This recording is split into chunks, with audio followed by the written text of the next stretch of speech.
Isang mapagpalang araw po sa ating lahat. Welcome po ulit sa ating 365 Daily Devotion.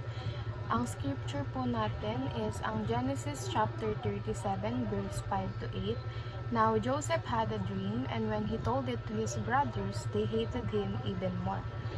He said to them, "Hear this dream that I have dreamed. Behold, we were binding sheaves in the fields, and behold, my sheep arose and stood upright. And behold, your sheep gathered around it, and it bowed down to my sheep." His brother said to him, "Are you indeed to reign over us, or are you indeed to rule over us?" So they hated him even more for his dreams and for his words. So, ang scripture po is about po siya kay Joseph, kung saan sinalaysay niya sa kanyang mga kapatid ang kanyang panaginip. At dahil doon, mas lalo pang magalit yung mga kapatid niya sa kanya. Dahil sinabi niya doon sa mga kapatid niya na nagtatanggal daw sila ng mga bigkis ng trigo sa bukid. Pero yung trigo ni Joseph tumayo ng matindi at tuwid. Ngunit yung mga bigkis ay pumalibot at yumuko sa yung mga bigkis ng mga kapatid niya is pumalibot at yumuko sa kanyang bigkis. So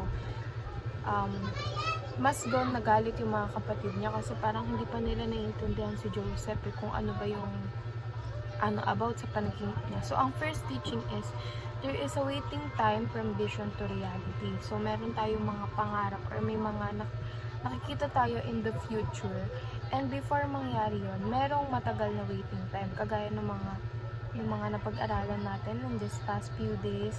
Si David, bago siya maging king, bago maging reality na maging king siya, there is waiting time. Si Abraham, bago sila magkaanak ni Sarah, meron ding waiting time, and ganun din yung kay Joseph. So yung vision niya na yon, merong matagal na panahon siyang mag-aantay bago yon mangyari or bago maisakatuparan yun.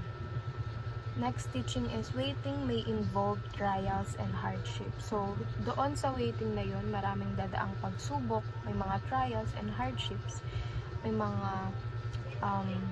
mga pagsubok na akala natin yun na yung magpapabagsak or yun na yung magiging dahilan para hindi maging reality yung vision natin. But those trials and hardships are part of it. It's a stepping stone to make your vision into reality. So those trials and hardships are preparing you for something bigger that God has planned for you. 3 is we are actors in God's theater. So God, He has His own schedule, He has His own timeline, and we are just actors in God's theater. God is like the director of something like a theater.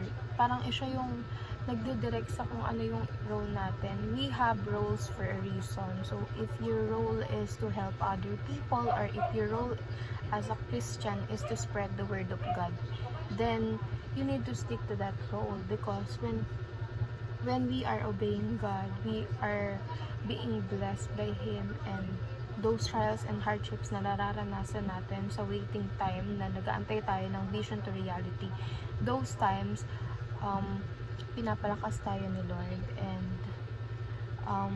bine-bless at ginagabayan niya tayo in all things that we are doing.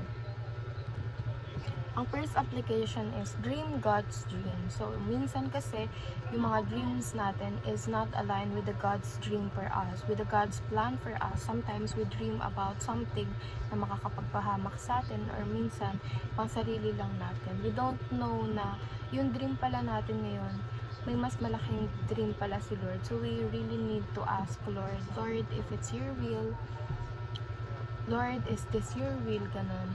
Para ma-align yung mga actions natin doon sa will ni God for us. So, number 2 is endure trials and hardships. So, we really need to be strong in order to make our dream possible. Like those trials and hardships, it is all part of the process of being successful or getting to the success part. Kasi those trials and hardships will make us stronger for us to move into the next level. Kasi ibig sabihin kapag nalalagpasan natin yung mga trials and hardships, we are ready for the next bigger things. Kasi kapag mas malaki yung problema na nalalampasan natin, mas malaki yung blessings na dumadating sa atin.